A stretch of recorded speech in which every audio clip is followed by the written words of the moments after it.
Morning students, today I am here to explain the second chapter of history on the trade of the earliest people. In the present chapter, we have to study about the earliest people. Let's begin the first topic of the chapter, the earliest people. The earliest people, they were hunter-gatherers. The earliest people, they were hunter-gatherers, as they hunted wild animals, caught fish and birds. That is why they were hunters. Besides that, they were collecting, they gathered fruits, roots, nuts, seeds and leaves. So they were gatherers. So the earliest people, they were hunter-gatherers. These people, they moved from one place to another, and their intention was only to have food. So this is about the earliest people. The earliest people, they were hunter-gatherers. They hunted wild animals, caught fish and birds. They gathered roots, fruits, nuts, seeds and leaves. And these people moved from one place to another in search of food. The next topic, why were the earliest people on the move? In the first topic we studied the earliest people, they were hunter-gatherers. Now second topic, why were the earliest people on the move? There are four main reasons for their movement. First reason, if they stayed at one place, then all the food available there would be eaten up. That is why in search of food, they had to move from one place to another. If the earliest people stayed at one place for a long time, then they would eat the available food nearby. So when there was no food, they had to move in search of food. So that was the first reason. Second reason, animals, they move from one place to another. And the earliest people, they were hunters. So the people who hunted the animals, they had to move continuously from one place to another to chase them, to hunt the animals. So that was the second reason. Animals move from place to place. The hunters had to follow their movements. That is the second reason why were the earliest people on the move. Third reason, plants and trees, they bear fruit in different seasons.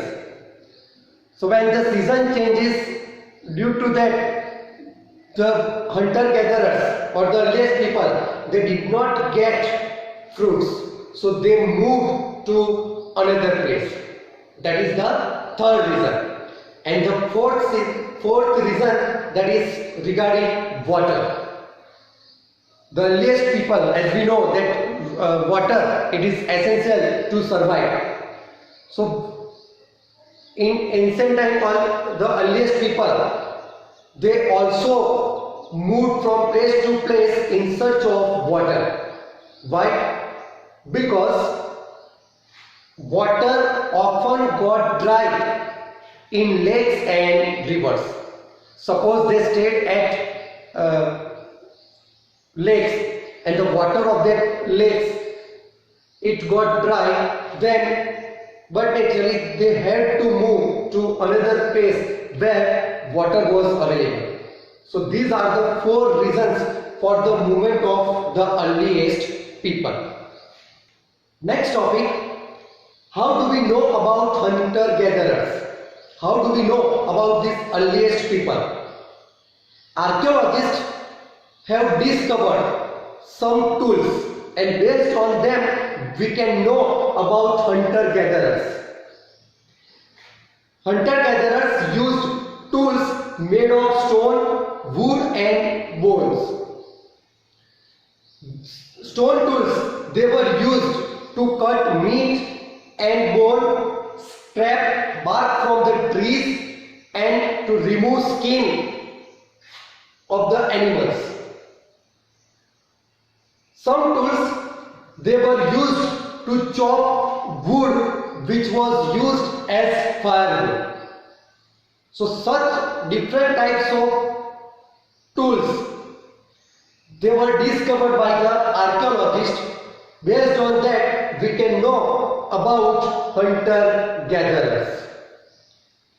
These tools, some of the tools pictures, they are given in our textbook page number 13. You can observe that different stone tools which were used by the hunter-gatherers, they are given on page number 13 of our textbook. Next topic, choosing a place to live in. How the earliest people or hunter-gatherers chose the place to live in. They lived in places, the earliest people lived in places called sites. Now what is meant by sites?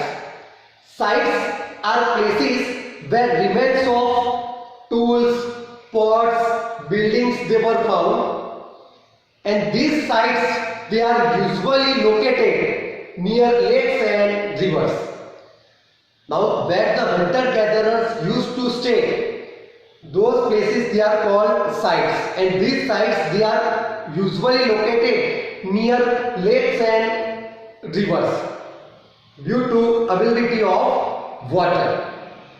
Besides that, people tried to find out the places where good quality stones were found and where people made different tools.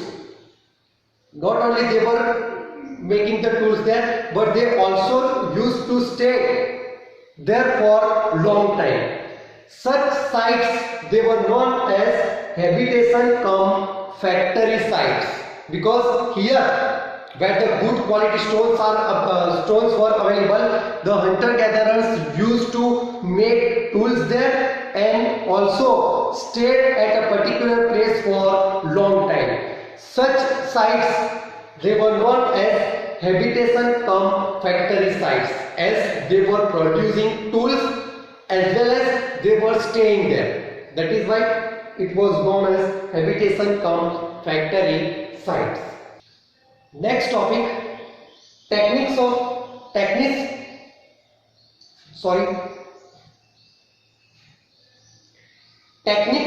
making stone tools. There are two techniques for making stone tools: stone on stone and second, pressure flaking. First, understand stone on stone technique. In this technique, the pebble, it means the core or the stone from which the tool was to be made, was held in one hand, and on the another hand a stone was to be held, and that stone would be used as a hammer.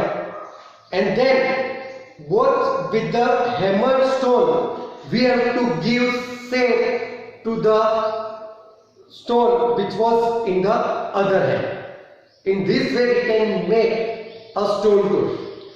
Two stones we have to take, a stone from which we have to make a tool, and another stone that we have to take for hammering.